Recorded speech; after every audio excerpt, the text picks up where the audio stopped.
hello लोगोफोर बरायबाय बड' जब info अफिशियेल YouTube चेनेलाव physical काटअफ माब्ला ओंखारगोन गोबां कमेन्ट्स फैगासिनो दङ बेनो जाबाय कनस्टेबल AVUB दाखालि रिलिज जोबनाय थ' फाइनालि PST आ जोब्बाय बेनिफ्राय काटअफ ओंखारनांसिगौ आरो एग्जाम सेन्टार नोंथांमोना सेलेक्ट खालामनांगोन SC ST OBC UR नोंथांमोना काटअफ बेसेबां थांगोन बेनि सायाव एक्सपेक्टेड आं नोंथांमोन लाना फैदों बेखायनो भिडिअखौ नोंथांमोना हाजासे नायलांदो आरो जाय नोंथांमोना चेनेलाव गोदानै फैदों साबस्क्राइब खालामनोबा लानो हागोन थ' बेबायदि आपडेट मोनो दा रिजाल्ट माला मोनगोन बेनि सायाव गोबां कमेन्ट्स फैदोंमोन दा बे रिजाल्टआ नोंथांमोना 10 एप्रिलनि सिगां चान्सआ दङ दा बेखायनो नोंथांमोना साननै सानथामसो नेथ'नांगोन जायखिजाया बैसागुनि सिगां मोननायनि चान्सआ दङ नैबे दाखालि रिटेन एग्जाम जानायाव के दा बिदिबा जों थांनि अफिशियेल वेबसाइटआव दा फाइनालि जों फैबाय अफिशियेल वेबसाइटआव बेयाव फैनाय लोगो लोगो नोंथांमोना एग्जाम सेन्टार सेलेक्ट खालामबा बे कमन रिटेन एग्जाम पर्टेलाव क्लिक खालामनांगोन जेब्ला कनस्टेबलआ PST रिजाल्ट होगोन अब्ला बेयावनो फैनानै नोंथांमोननि एप्लिकेसन नाम्बार बेनिफ्राय केन्डिडेट नाम बार्थडे होनानै थ' नोंथांमोना रेजिस्टार खालामनानै एग्जाम सेन्टार सेलेक्ट खालामनांगोन आरो बेखौ नांखाथारगौ मानोना नोंथांमोननि एग्जामा जागोन 24 एप्रिलनि बेलासियाव के एबा नोंथांमोना आफ्टारनुनाव एग्जामखौ होथारनांगोन बेनो जाबाय 24 एप्रिलाव एग्जाम जागोन कनस्टेबलआ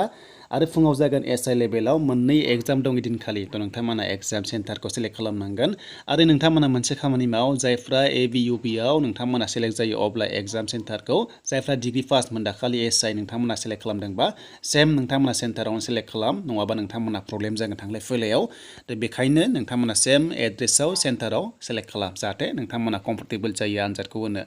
थ' बेखौ दोननानै दानिया जोंहा फैबाय नेक्स्टआव एडमिट माब्ला मोनगोन SI लेभेलाव के दा SI लेभेलनि एडमिटआ नोंथांमोना 10 एप्रिलनि उनाव मोननायनि चान्सआ बारा दङ मानोना आनजादा जोंहा 24 एप्रिलावनो बेखायनो बेयाव फैनानै एडमिटखौ नोंथांमोना डाउनलड खालामनानै लानो हासिगोन थ' बेखौ दोनथ'नानै दानिया जोंहा फिन खनसेबाव फैबाय बेनो जाबाय अनलाइन एप्लिकेसन पर्टेल दायो बेयाव सोलिगासिनो दङ बेनो जाबाय APROनि जेरावनोखि पस्टआ बारायबाय थ' बेयाव साइन्सनिफ्राय पास खालामनाय जानांगोन हौवाफोर हिन्जावफोर गासैबो एप्लाइ खालामनो हायो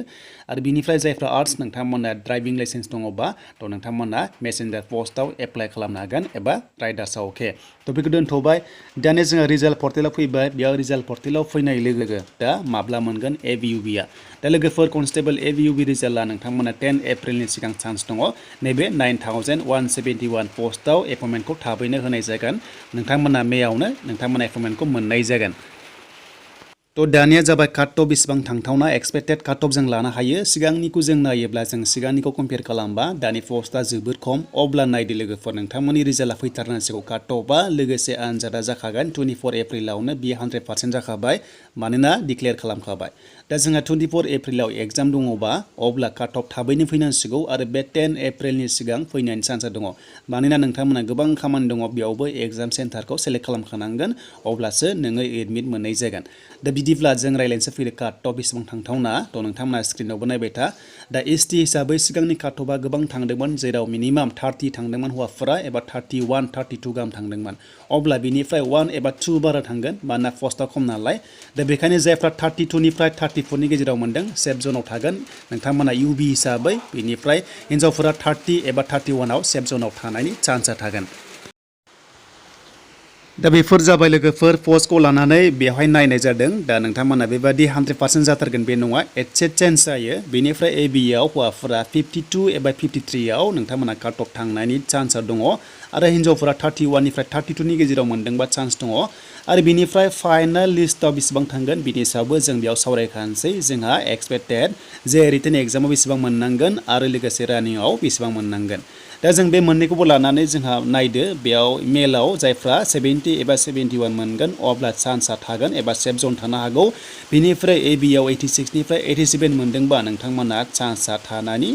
ST हिसाबै थानो हागौ थ' बिनिफ्राय फिमेल केन्डिडेट नोंथांमोना UB आव 64 65 बिनिफ्राय AB आव 62 63 जास्ट बेबादि थांगोन एसेल' चेन्ज जागोन नोंथांमोनाथ' मिथिखायो दानि पस्टआ जोबोर खम होननानै थ' बेखायनो बेबादि काटअफ एक्सपेक्टेड दिन्थिनाय जादों दा लोगोफोर बेनोसैमोन आसा खालाम नोंथांमोना मोजां मोनदोंबा लाइक कमेन्ट शेयार खालामदो आरो गोबां अखा हागासिनो दङ बेकग्राउन्ड साउन्डआ एसे आलादा जागोन आसा खालाम नोंथांमोना बेखौ गाज्रि मोना